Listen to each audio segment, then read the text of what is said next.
نسألك يا من هو الله الذي لا إله إلا هو الرحمن الرحيم الملك القدوس السلام المؤمن المهيمن العزيز الجبار المتكبر الخالق البارئ المصور الغفار القهار الوهاب الرزاق الفتاح العليم القابض الباسط الخافض الرافع المعز المذل السميع البصير الحكم اللطيف الخبير العليم العظيم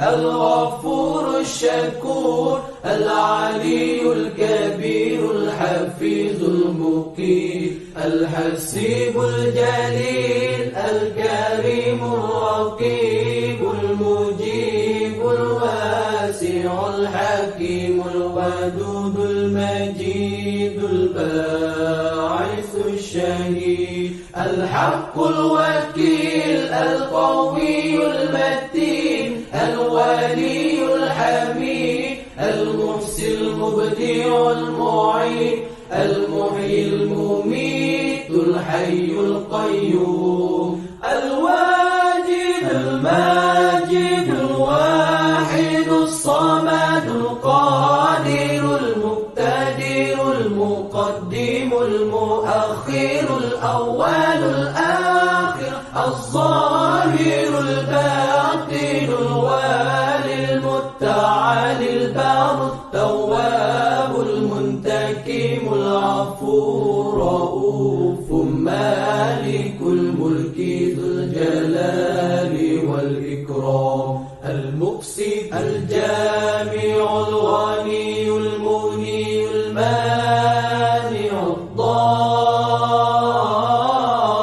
الضار النافع النور الهادي البديع الباقي الوارث الرشيد الصبور الذي ليس كمثله شيء وهو السميع البصير اللهم صل أفضل الصلاة على أسعد المخلوقات كسيدنا محمد وعلى آله وصحبه وسلم عدد معلوماتك ومداد كلماتك كلما ذكرك ذاكرون وغفل عن ذكره الغافلون.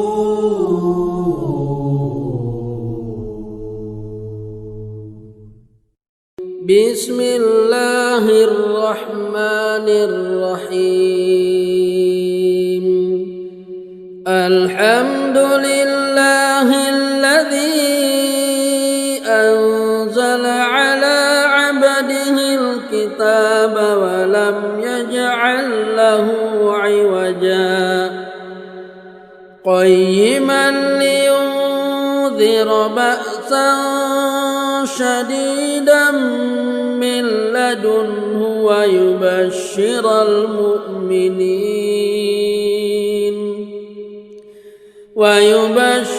المؤمنين الذين يعملون الصالحات أن لهم أجرا حسنا.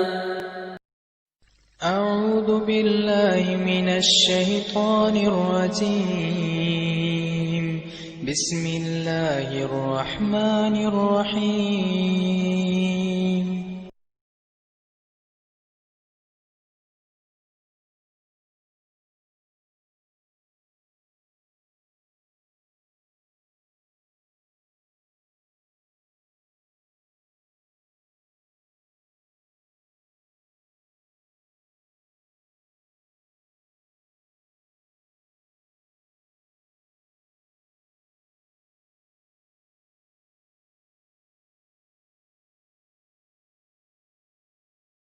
أعوذ بالله من الشيطان الرجيم بسم الله الرحمن الرحيم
Bismillahirrahmanirrahim. Alhamdulillahi Rabbil Alamin. Wassalatu wassalam ala Rasulil Karim wa ala alihi wa sahbihi ajma'in. Rabbi syrah li sadri wa yassir li amri wahlul 'uqdatam min lisani yafqahu qawli. Amma ba'du. Assalamualaikum warahmatullahi wabarakatuh. Pertama sekali kita bersyukur kepada Allah Subhanahu Wa Taala kerana dengan izin dan limpah kurnianya, alhamdulillah pada malam ini kita dapat sama-sama berkuliah di samping kita mengingati antara satu sama lain bersama dengan Masjid Ahmadi Rantau Panjang Kelang, yang saya yakin bahawa Masjid Ahmadi ini antara masjid yang begitu tekun menghidupkan majlis ilmu, dan saya telah dijemput sebenarnya untuk menghadiri kuliah maghrib di Masjid Ahmadi Rantau Panjang Kelang, tetapi disebabkan COVID-19 telah beberapa kali ditunda dan akhirnya kita bersiaran langsung secara live, secara maya menerusi laluan yang telah diberikan ini. Alhamdulillah, ada laluan melalui Facebook, ada melalui streaming, ada yang masuk secara maya, ya, menerusi kaedah-kaedah yang mereka lalukan. Tuan-tuan dan puan, muslimin muslimat yang dirahmati Allah, tajuk kita hari ini iaitu menjadi Muslim terbaik. Untuk menjadi Muslim terbaik ni tuan-tuan dan puan, Allah Subhanahu Wa Taala dah tunjukkan role model. Siapa dia? Nabi kita Muhammad sallallahu alaihi wasallam. Bagaimana saya katakan begitu? Kerana Nabi SAW telah disifatkan oleh Aisyah radhiyallahu anha, kana khuluquhul Quran. Sesungguhnya akhlak Nabi SAW itu ada dalam Al-Quran. Apa yang terdapat dalam Al-Quran, itulah akhlak Nabi SAW. Oleh sebab itu, tuan-tuan perempuan, kita ni nak jadi baik susah, kerana ia perlu kepada mujahadah, kena kepada usaha, kena kepada perubahan, kena berjihad untuk berjaya, tuan-tuan perempuan.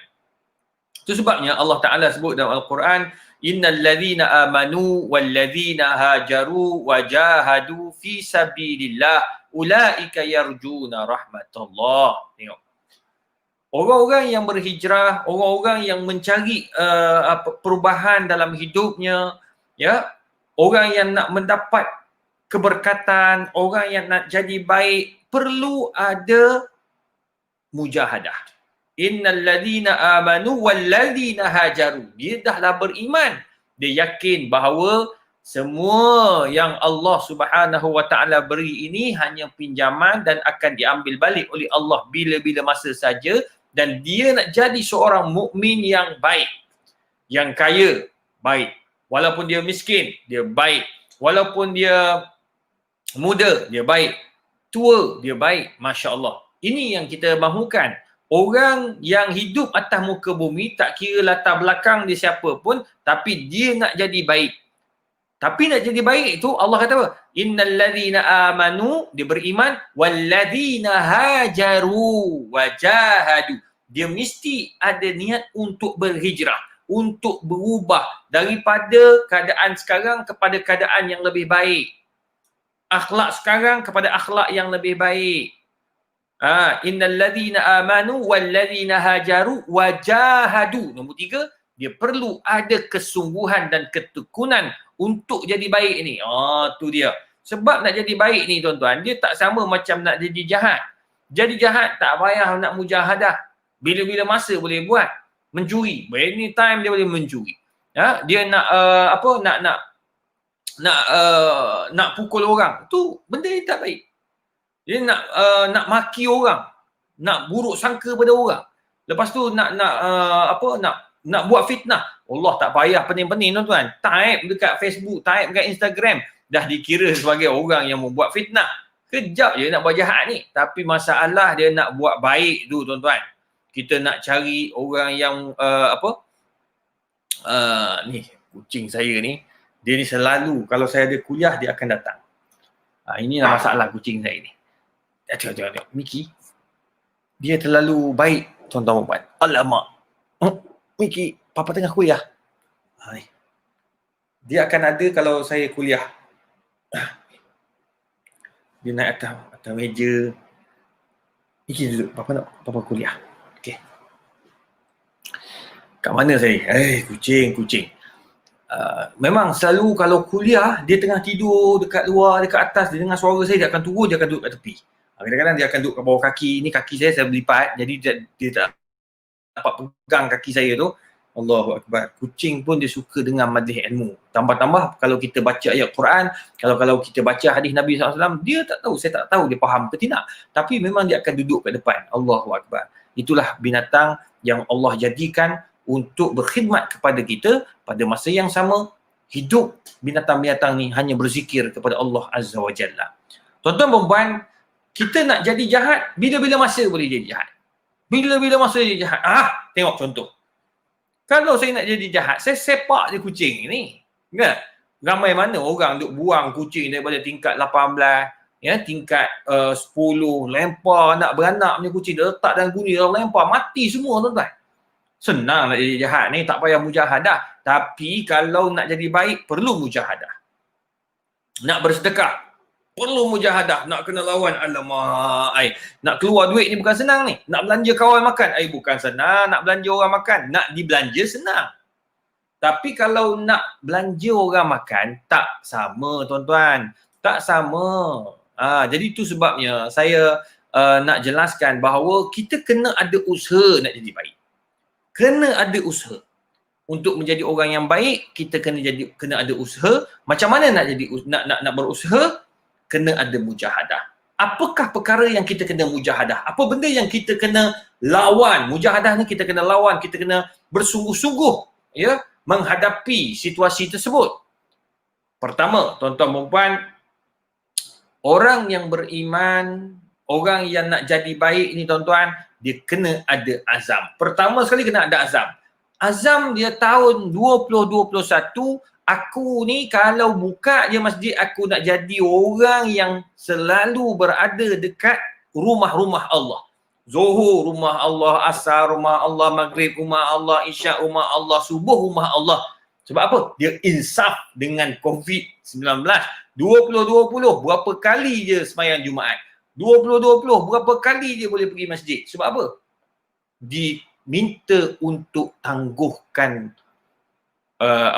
solat berjemaah di masjid dan surau. Maka ini menunjukkan bahawa tuan-tuan, kalau kita ni ada azam nak jadi baik, insya-Allah kita akan jadi baik. Katakan kali ini kita berazam tahun 2021 kita nak jadi orang yang suka menderma. Maka kita kena ada azam, kena tahu dulu apa kita punya kita punya hala tuju, kita punya plan kita. Kita nak berjaya ni kena ada plan. Kena buat plan A, plan B. Perginya buat melaksanakan belum lagi, apply ni belum lagi. Kita sedang atur ni. Okey, plan A kita bermusyawarat mula.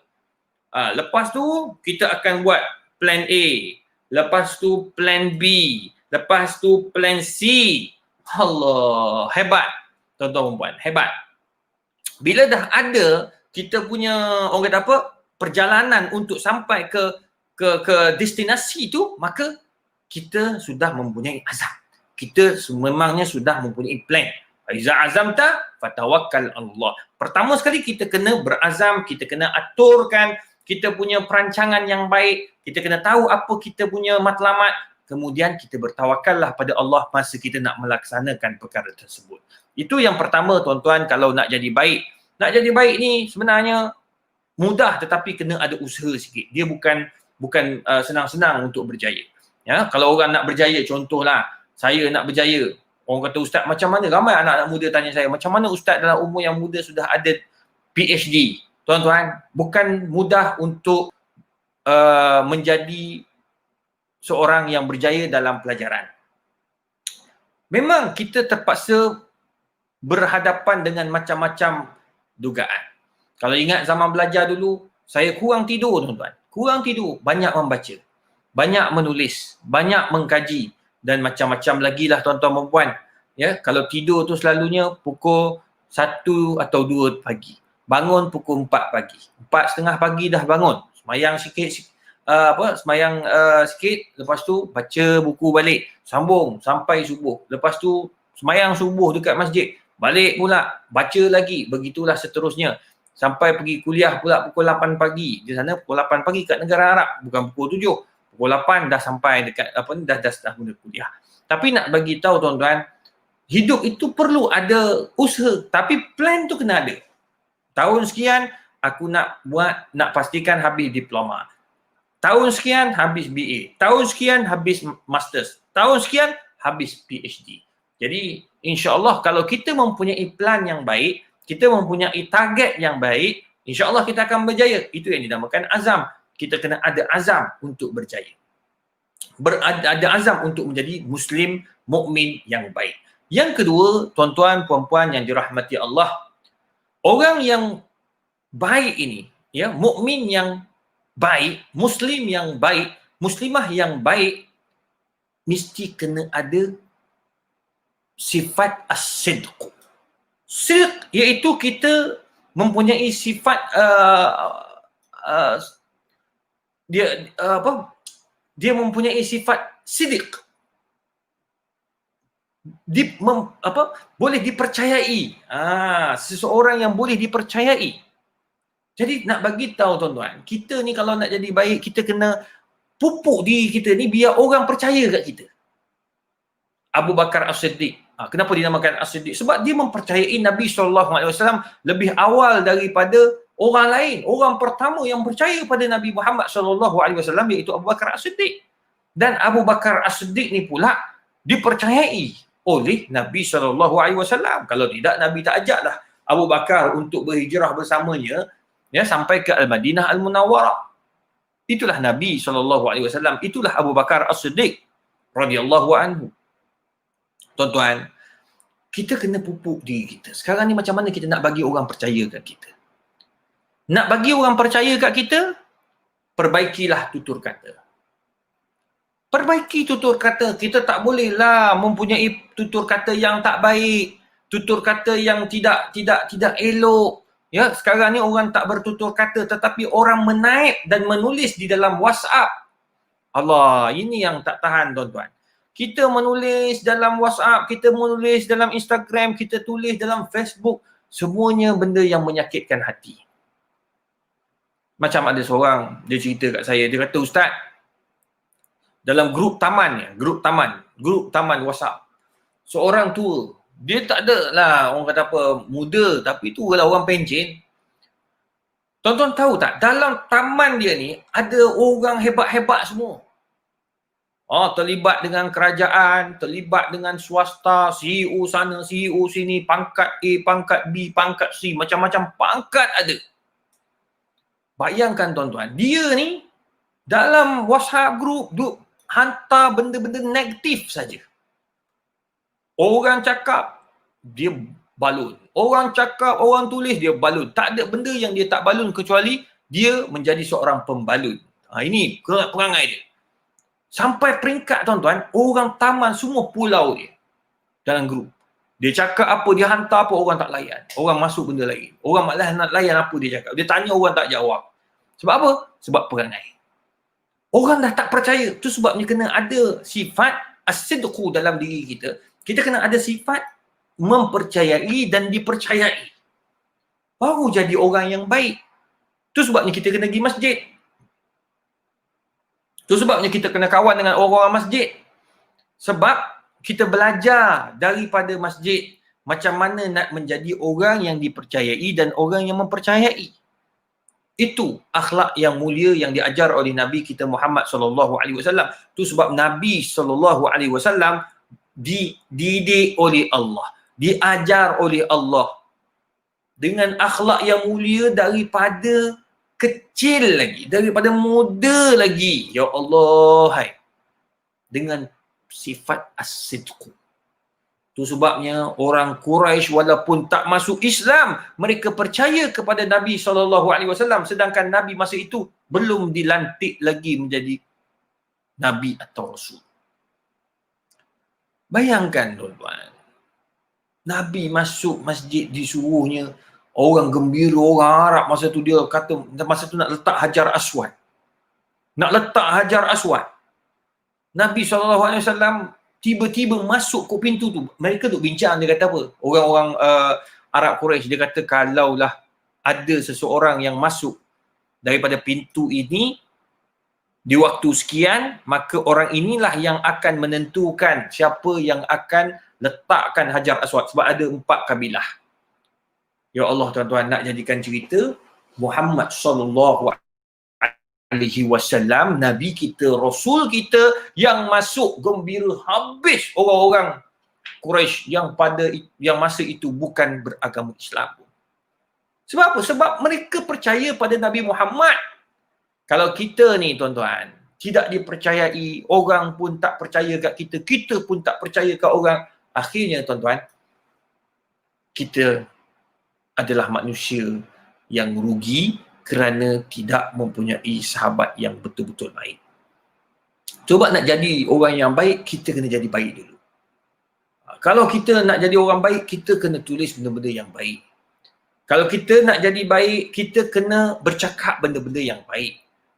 Tunjulkan akhlak yang baik. Semua itu memainkan peranan untuk menjadi seorang Muslim atau mukmin, muslimah, mukminah yang baik. Kita tak boleh mengharap orang lain baik yang kita tak baik dengan orang. Tak boleh tuan-tuan. Dia ada give and take. Kita kena ada bagi, kita kena ada terima. Itulah hidup kita ni tuan-tuan. Kalau kita hanya mengharap orang bagi, memang kita tak akan percaya. Muslimin, muslimat, hadirin hadirat yang dirahmati Allah Subhanahu wa taala. Jadi kita kena ada sifat as-sidq dalam diri kita untuk menjadi seorang yang baik. Nombor 3, tuan-tuan puan-puan, untuk menjadi orang yang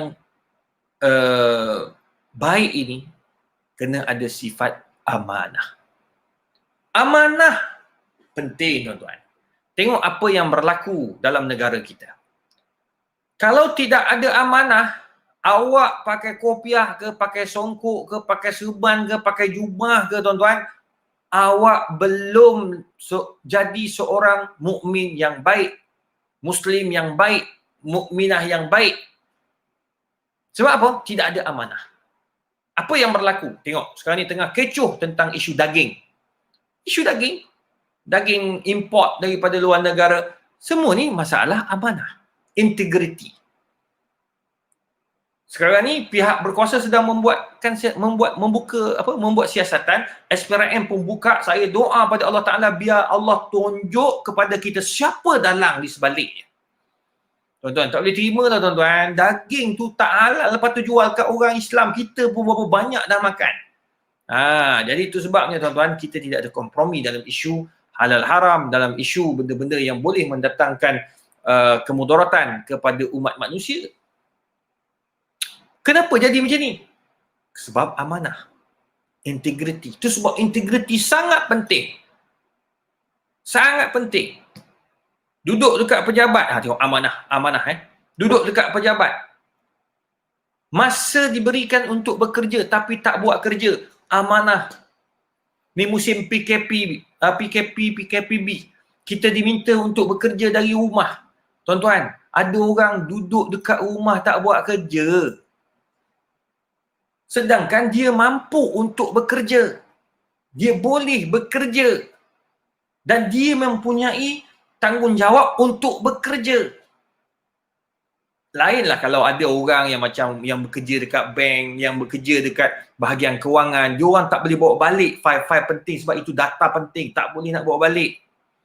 Jadi dia orang ni, orang kata apa, memang tak boleh buat kerja kecuali kat pejabat. Akhirnya dia orang terpaksa bagi-bahagikan masa untuk pergi ke pejabat.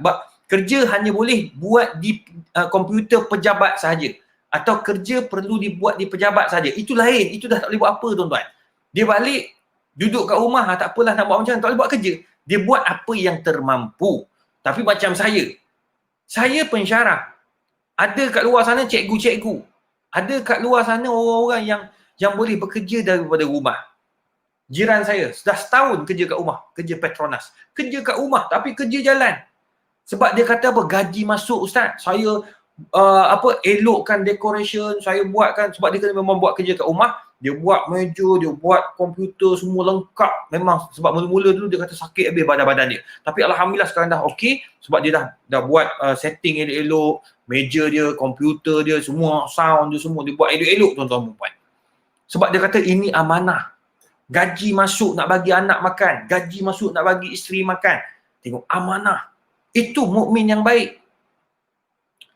Saya pensyarah, saya kena buat kerja kat rumah. Saya boleh buat kerja kat rumah sebab mengajar daripada rumah. Online je. Tuan-tuan, tanggungjawab. Saya wajib mengajar. Wajib sebab saya takut nanti gaji yang saya makan tidak ada barakah. Itu amanah. Sama juga macam cikgu-cikgu. Dia tak mengajar kat sekolah tetapi mengajar daripada rumah. Buka online. Semua tu amanah. Orang kata ustaz kena beli data lah. Tak apalah. Infak lah sikit. Kita duduk kat rumah, minyak dah tak pakai.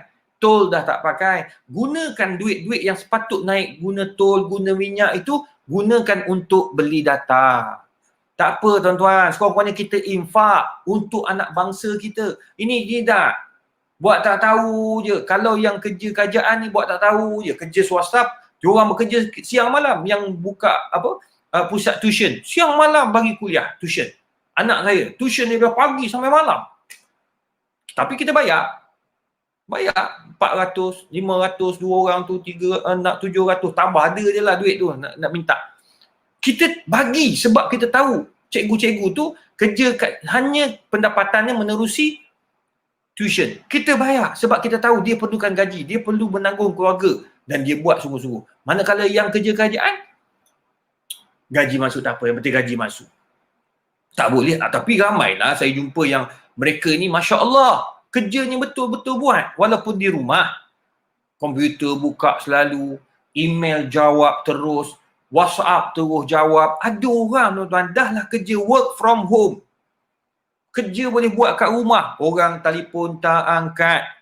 Tuan-tuan, orang yang yang hantar email nakkan maklumat cepat, dia tak balas. Maklumlah, work from home, dia buat apa? Yang perempuan masak, yang lelaki main game PUBG tak habis-habis. Dia tambah pula PS5 dah keluar. Lagi tak keluar rumah. Dia kata kalau boleh sambung lagi lah PKPB dia kata. Sambung lagi lah kerja work from home. Bang, bagi kita yang kerja kerajaan, Alhamdulillah, gaji masuk tiap-tiap bulan, tiada potongan dan tak dibuang kerja. Tapi kita kena ingat, keberkatan is there, kat situ.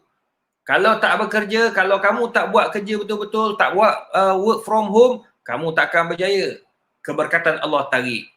Dekat luar sana kita kena ingat, kita duduk tak kata tak apalah tambah PKPB, suka kerja kat rumah, happy pula kerja kat rumah ni. Bang, kalau betul-betul kerja tak apa, takut tak kerja, Allah tarik keberkatan. Tapi kena ingat kawan-kawan kita kat luar sana yang kalau work from home tak boleh buat kerja dan gaji tak masuk. Tuan-tuan, kita ni orang mukmin, Muslim yang baik, kena fikirkan orang lain. Tu nombor 4. Seorang mukmin yang baik, dia kena fikirkan orang lain. Kena fikirkan orang lain. Wa yusiruna ala anfusihim walau kana bihim khasasah. Fikirkan kesusahan orang lain. Jangan fikir diri sendiri je. Macam mana kita nak jadi orang baik kalau kita sendiri pun tak menghargai, tidak menghormati, tidak sayang kepada kawan-kawan jiran tetangga kita. Itu sebab Nabi kata, la yu'minu ahadukum hatta yuhibba li akhihi ma yuhibbu li nafsihi. Kamu takkan sampai ke tahap iman yang sebenar sampai kamu benar-benar menyayangi kawan kamu, sahabat kamu, jiran kamu sama macam mana kamu sayang diri kamu sendiri. Allah. Jadi macam mana kalau kita ni tak ada perasaan nak tolong orang, tak ada perasaan nak menghormati orang. Itu sebabnya masjid mengajar kita, tuan-tuan. Saya dikhabarkan Masjid Ahmadi Rantau Panjang Kelang ni antara masjid yang hebat di Kelang. Yang aktif, Alhamdulillah. Dia punya jemaah pun mencecah 1,000. Alhamdulillah, syukur. Tapi tuan-tuan perempuan, cuba kita tengok bila kita berada dekat dalam masjid, nak semayang fardu, nak semayang berjemaah, semuanya dia ajar kita menghormati orang lain. Kita diajar mempunyai perasaan belas kasih kepada orang lain. Contoh, bila kita semayang, kita diminta untuk rapat-rapatkan saf. Apa maksud rapat-rapatkan saf? Untuk mengeratkan suatu rahmi. Nombor 2, kita diminta untuk saling tengok melengkapi antara satu sama lain. Sebagai contoh, bila kita nak semayang, kita tengok kaki kawan-kawan kita. Tengok sama tak satu soft semua, ada tak soft berterabur. Kita ingat memperingati itu. Wa yusiruna ala anfusihim walau kana bihim khasasah. Lepas tu kita akan ada perasaan pula. Ya tuan-tuan perempuan, bila kita habis kuliah maghrib, kita lepas isyak ada jamuan kecil-kecilan, kita sebenarnya kita masak untuk kawan, kita bubuhkan makanan untuk kawan, kita bagi kawan-kawan makan dulu, kita tolong kawan-kawan, kita tolong pakcik-pakcik, makcik-makcik. Allah, tengok kita diajar dalam masjid saja mengajar kita mempunyai perasaan belas kasih kepada orang lain. Dan kalau tuan-tuan ingat, kalau kita pergi masjid, ada je orang minta derma. Ada je orang letak tabung, ada nak buka nak tampung mahat tahfiz, ada yang nak berubat, ada nak itu, ada nak ini. Kita bagi walaupun sikit, ada yang bagi banyak, Alhamdulillah. Dia bagi sebab apa? Sebab dia ada belas kasih kepada orang lain. Itu orang mukmin Muslim yang baik. Bila nak keluar, tengok-tengok, oh masjid, tabung masjid. Ya Allah, tabung masjid ni, masjid perlukan kos. kos untuk selenggara masjid, siapa nak bayar elektrik, siapa nak bayar air, siapa nak bayar tu imam, siapa nak bayar. Semua itu perlukan kos. Maka tuan-tuan, kita pun menabung. Tabung kita, jumpa tabung masjid, kita masukkan duit, kita tahu itu adalah wakaf tunai kita. Sekarang pula ada masjid-masjid dia buat gerobok rezeki. Gerobok rezeki ni masjid mana ada duit tuan-tuan? Mana ada duit? Sebab masjid tak kerja kerajaan, masjid tak kerja swasta. Yang kerja kita infak. Dia ada satu tabung gerabak, gerobok. Ya, gerobok rezeki untuk orang fakir miskin yang terputus bekalan, yang terputus pekerjaan. Kita letak duit kat situ, nanti kan pihak masjid dia akan beli, dia letakkan dekat situ ada beras, ada Milo, ada teh, ada gula. Rasa Milo tak ada lah kot. Dia letak barang-barang asas, minyak, garam, ya. Semua benda-benda asas, biskut untuk dimakan oleh orang-orang yang memerlukan. Duit siapa? Duit kita. Kenapa kita bagi? Wa yusiruna ala anfusihim walau kana bihim khasasah. Kita diajar daripada institusi masjid untuk menderma dan memberi bantuan kepada mereka yang memerlukan. Sama lah juga sekarang. Masjid Ahmadi Rantau Panjang memerlukan sumbangan daripada kita semua. Kita memang tak boleh pergi masjid, tapi duit kita boleh sampai. Tu tengok kat bawah tu. Mari salurkan sumbangan anda ke dalam akaun masjid, iaitu Masjid Ahmadi Rantau Panjang Kelang, bagi mengimarahkan lagi pembangunan Masjid Ahmadi di kampung kita. Tengok, saya sebut kampung kita. Menganggap, walaupun jauh, saya kat Bangi tu kat Kelang, tetap kampung kita. Boleh sumbangkan ke dalam nombor akaun yang tertera 12010010009823 Bank Islam lagi. Dah tuan-tuan. Tengok ke bawah tu, dah tertulis dan terpampang. Bukan dia buat hiasan tuan-tuan. Tapi untuk kita sama-sama. Alah, ada orang dia kata, Ustaz, saya selalu memang pagi-pagi lepas main subuh, saya akan transfer RM5 ke masjid kampung saya. Masjid taman dia. Ada yang buat hantar ke surau, masuk dalam akaun. Ni akaun akaun masjid lah. Akaun masjid, akaun surau, bukan akaun tu imam. Dia akaun masjid dan surau yang rasmi. So kita masuk, nanti yang keluarkan benda hari. Dia orang akan gunakan untuk infak dan pembangunan masjid dan surau. Jadi tuan-tuan dan puan, kenapa kita memberi? Wa yusiruna ala anfusihim walau kana bihim khasasah. Kita nak bagi perasaan kita ini saling bantu-membantu. Tak apalah tuan-tuan. Kita tolong orang, Allah tolong kita. Kita tolong masjid, so kurang-kurangnya ada sumbangan kita, infak kita, wakaf kita di masjid tersebut, dan suatu hari percayalah tuan-tuan, bila kita mati, luar biasa Allah tunjulkan kepada kita. Sebab nak tengok seseorang itu, tengoklah setelah kematiannya. Nak tengok dia baik, mukmin baik, tengoklah selepas kematiannya. Nak tahu dia tu muslimah yang baik, tengoklah selepas kematiannya. Idza zakarahu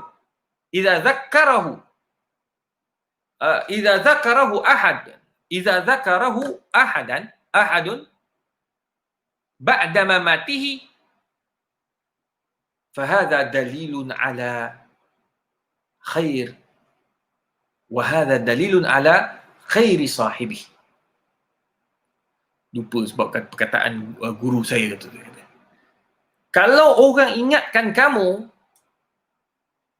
setelah kamu tiada, itu tandanya orang itu, kata Syekh, orang yang baik kerana kebaikannya diingati.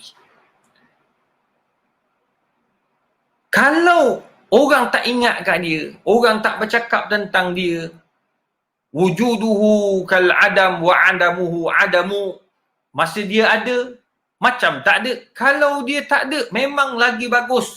Di situ fahadha dalilun ala sayyiati. Itu tandanya, tanda orang itu banyak buat dosa dengan Allah, banyak buat dosa dengan manusia.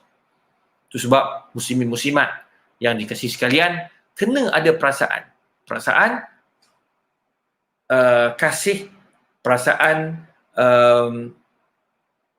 belas kepada orang lain, kepada pihak yang memerlukan, kepada masjid dan tempat ibadat yang kita sentiasa nak dan rindu untuk menghadirinya. Itu tanda-tanda yang Allah Subhanahu Wa Taala buka pintu hidayah kepada kita. Manakala yang terakhir, yang kelima, tuan-tuan perempuan yang dirahmati Allah, ya, yang kelima, orang yang baik, mukmin yang baik, mempunyai sifat sabur, penyabar. Orang yang baik, dia tidak akan cepat melatah. Tenang, ditimpa musibah, tenang. Selalu baik sangka dengan Allah Subhanahu Wa Taala.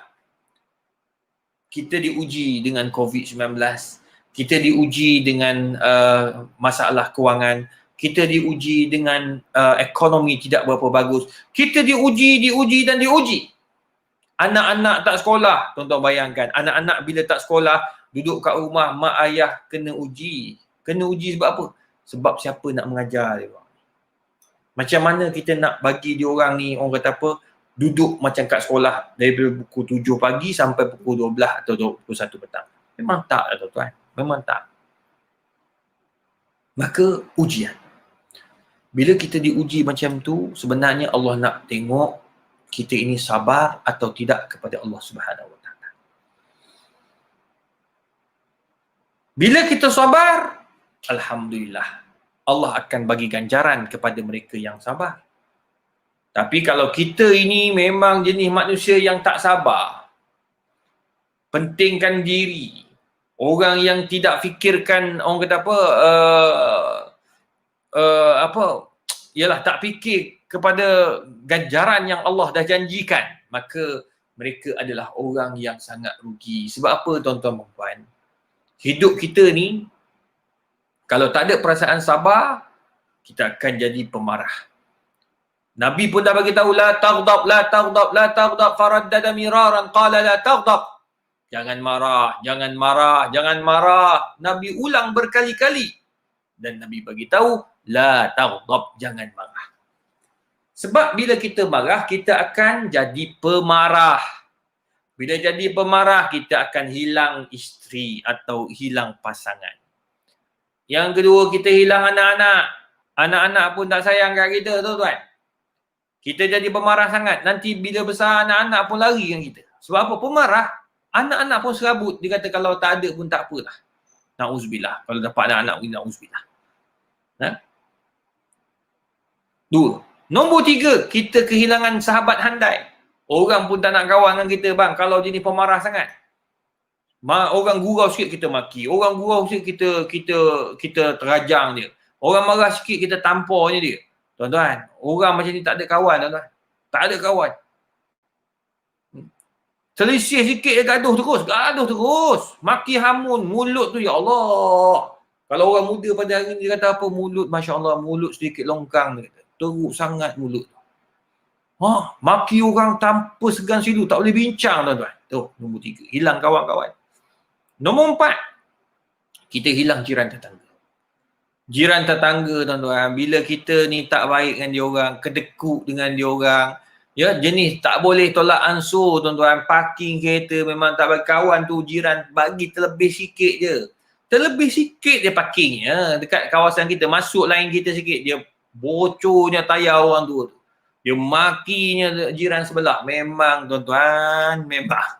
Bila tidak ada tolak ansur antara kita pula jenis pemarah, jiran tetangga akan cabut lari daripada kita. Itu sebabnya muslimin muslimat yang dirahmati Allah, benda-benda macam ni bukan boleh main-main. Kita kena usaha. Nak jadi tak pemarah, kita kena usaha. Kita tak boleh lah kata, tak apalah saya, orang kata apa, saya nanti kan jadi baik sendiri. Tak ada, kena usaha. Nak jadi pemarah ni Nabi pun ajar macam mana nak jadi, orang kata apa, nak jadi tidak pemarah. Macam mana nak jadi nak kurangkan marah kita tu tuan-tuan. Nak kurangkan marah kita, Nabi pun bagi tahu kat kita apa dia. Kalau kamu marah, berdirilah. Tengah duduk, berdirilah. Tengah berdiri, duduklah. tengah berjalan, tengah berjalan, berlari sikit. Gitu. Maknanya kita buat sesuatu luar daripada keadaan kita masa tu. Paling-paling pun lah Nabi kata pergi ambil wuduk senang. Sejuk sikit kamu. Tengok. Sebab bila kita jadi pemarah, kita jadi manusia yang tidak ada akhlak. Kita jadi maki hamun orang, kita jadi dibenci oleh orang, jiran tetangga semua cabut lari, na'udzubillah. Itu sebabnya muslimin muslimat, ya. Para penonton yang dirahmati Allah, nak jadi baik ini perlu ada mujahadah. Perlu ada mujahadah. Kita tidak boleh orang kata apa? Tidak boleh orang kata apa membiarkan hidup kita ni tanpa ada usaha, tanpa ada mujahadatun nafsi, ya, nak lawan jiwa kita yang pemalas, jiwa kita yang pemarah, jiwa kita yang degil dan sebagainya. Itu sebabnya kena ada sifat sabar. Bila kita sabar, banyak yang Allah akan buka. Pertama, bila kita sabar, Allah akan buka pintu ketenangan. Bila kita sabar, Allah buka pintu ketenangan. Cuba awak tengok, bila diuji oleh Allah Ta'ala, kita sabar. Bila sabar, kita jadi tenang. Kita tak jadi, sebab kalau kita tak sabar, kita jadi kelang kabut tau. Kita jadi marah, kita jadi tak stabil, darah pun boleh silat bulan kena stroke, na'udzubillah. Tuan-tuan, bila kita sabar, kita akan dapat rasa tenang. Bila tenang, nombor 2, Allah akan buka pintu, dipanggil turuk al-fiqh. Turuk al-fiqh. Turuk al-fiqh. Jalan-jalan untuk kita berfikir. Tengok ada orang kan, dia kena berhenti kerja. Ya, kena berhenti kerja. Memang sedih yang teramat, tapi dia sabar. Bila dia sabar, dia cuba tenangkan fikiran dia. Bila tenang fikiran, baru dia nampak, oh, rupanya ada jalan A, ada jalan B, ada jalan C. Tu yang masuk dalam Facebook, masuk dalam Instagram, berjaya selepas COVID. Berjaya di musim COVID. Kejayaan di musim, macam-macam lah tajuk-tajuk dia. Ada yang menjadi, orang kata apa, dulunya pendapatan 1,000, sekarang dah 2,000. Macam-macam lah dengan cara yang berbagai. Jual online. Ada yang berfikir, Allah bagi dia punya ilham tu, dia bagi ilham untuk buat sambal. Ni bau ni, ya Allah Tuhanku. Tak ingat pula kat mana sambal tu. Saya ni sebab rumah saya tak ada, tuan-tuan. Balik kampung semua, saya tak boleh balik kampung. Sebab saya ni ada jawatan dekat UKM. Jadi akhir-akhir tahun ni banyak benda nak kena buat. Ya, nak kena mengesahkan, nak kena itu, nak kena ini, macam-macam lah, tuan-tuan. Jadi tak balik lah kita. Cuma orang muda baru ni saya jumpa, dia bagi saya kat sambal, dia panggil sambal pedas macam iblis. Ayat dia, sambal tu nama, sambal pun teruk dah, tuan-tuan. Dia kata kenapa macam iblis, kena tak nama lain kan? Dia kata memang pedas dia macam iblis, memang japak pun. Dia kata panas dia macam iblis. Dia kata dia pun tak ada lah tanya saya nak sebut nama tu. Cuma laku, tuan-tuan. Dia kata Allah Ustaz, musim COVID ni laku betul Ustaz. Syukur pada Allah Ta'ala. Rezeki Allah buka. Ingatkan kena berhenti kerja tu dah tak ada masa depan. Rupa bila dia sabar, dia redha, dia tenang, berfikir, Allah buka pintu-pintu yang baru. Pintu rezeki yang baru.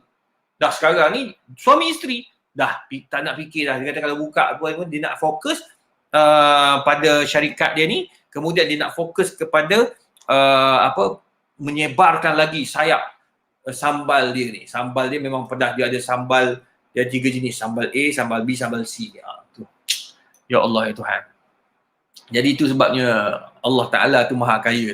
Itu sebab kita bila kita sabar, Allah buka pintu-pintu pemikiran kepada kita untuk mencari solusi, untuk mencari jalan penyelesaian. Itu yang diajar oleh Nabi kita Muhammad SAW. Jangan kita cepat tergopoh gapah untuk marah, tergopoh gapah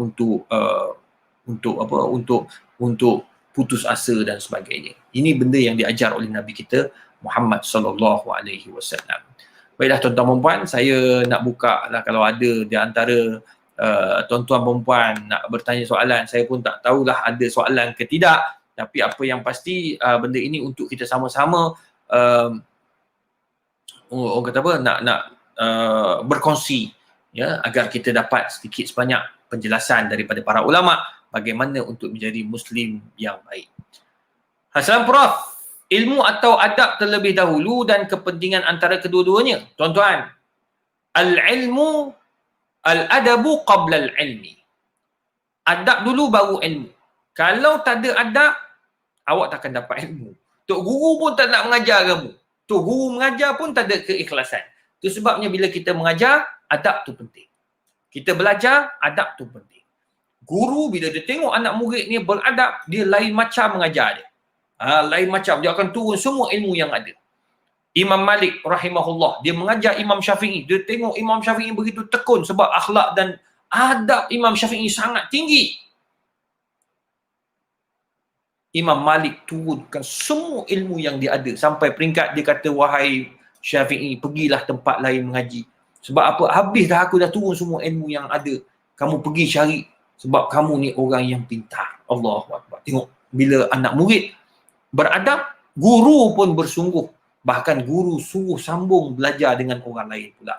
Siap bagi recommendation nak belajar dekat siapa.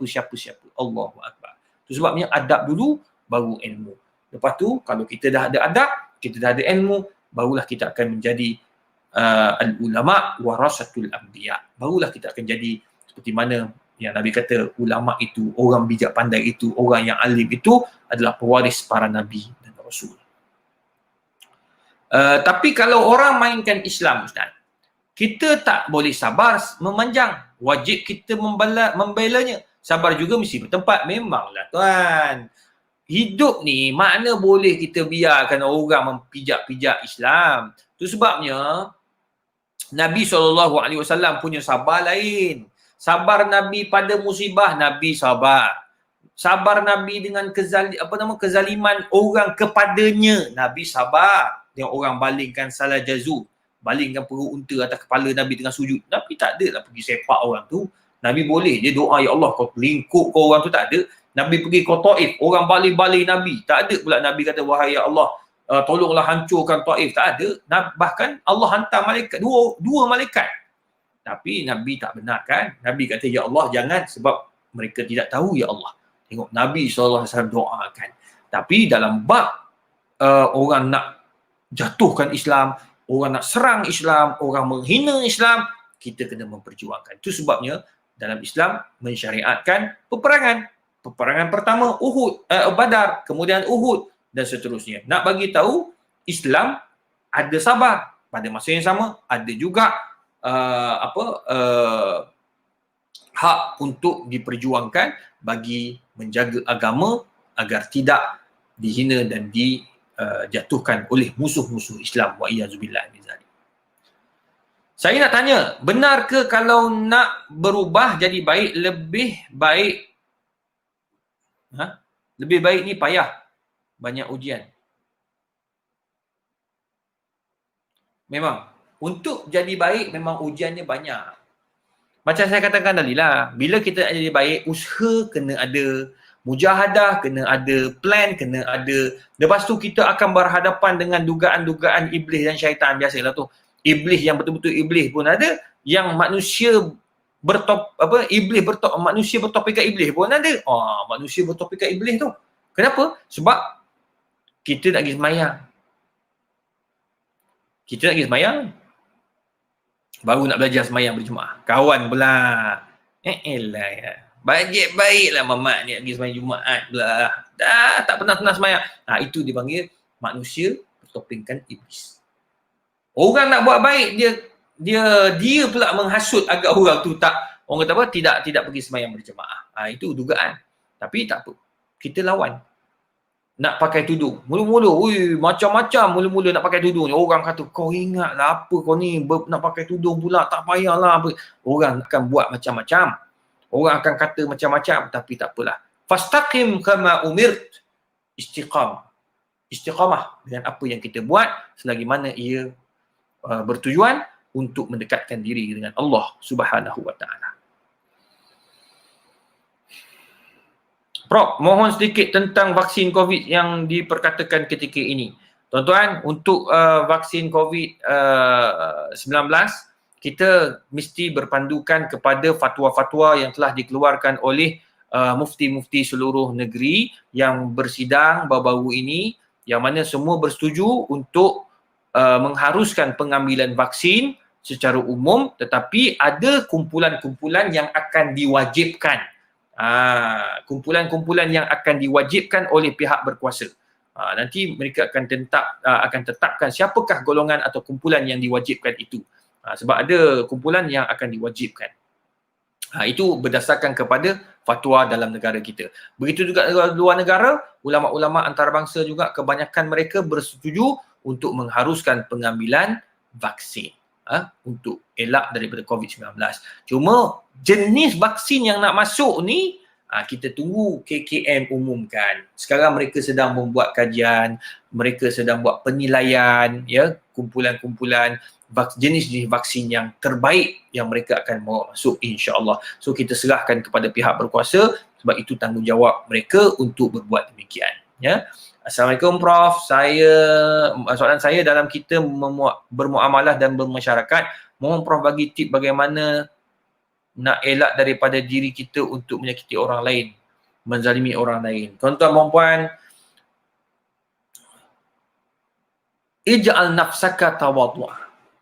Untuk elak diri kita ini menyakiti hati orang lain, jadilah manusia atau insan yang tawadhu'. Jangan jadi sombong, jangan jadi bongkak, jangan pentingkan diri. Bila kamu ada perasaan tawadhu', kamu tidak akan menyakiti hati orang lain. Bahkan kamu akan lebih menghormati dan menghargai perasaan orang lain. Sebab apa? Jiwa kamu itu tenang. Yang kedua, kamu akan meletakkan diri kamu berada di tahap yang rendah. Sebab apa? Sebab kita tidak mahu sombong, kita tak nak bongkak, kita nak semua orang sayang dekat kita. Itu antara tip, ya. Ij'al nafsaka tawadhu'a. Jadilah manusia yang tawadhu', sebab bila kita jadi tawadhu', insya-Allah Allah akan bantu kita. Allah akan jaga kita sebab kita tidak sombong. Sebab orang yang sombong Allah benci dan Allah akan lemparkan dalam neraka Allah Azza wa Jalla.